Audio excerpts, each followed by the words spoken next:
আসসালামু আলাইকুম। আজকে আপনাদের সাথে কথা বলবো বীজ দানের খুবই গুরুত্বপূর্ণ একটা বিষয় নিয়ে। সামনে আমন মৌসুম। সবাই বাজার থেকে বীজ ধান কিনে আনবেন। কিন্তু এখানে একটা ভুল আমরা করি।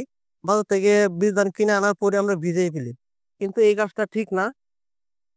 এই কাজটি করা যাবে না। এই কাজটি করলে আপনার বীজ ধানের রোগ ছড়িয়ে পড়তে পারে।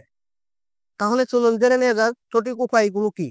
১, ২ থেকে ৩ ঘন্টা আপনার বীজগুলোকে রোদে শুকাবেন। এতে যে সুবিধা পাবো বীজের ভিতরে আর্দ্রতা কমবে, জীবাণু ধ্বংস হবে।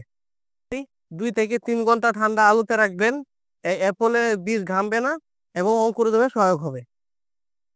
৩, ভালো বীজগুলো আপনার ভালো বীজ থেকে খারাপ বীজগুলো আলাদা করার জন্য আপনি ১ কেজি ১০ লিটার পানিতে ১ কেজি লবণ নেবেন।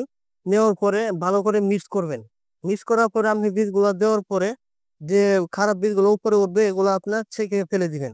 তারপরে ২ থেকে ৩ বার ভালো পানি দিয়ে এই বীজগুলো ধুবেন।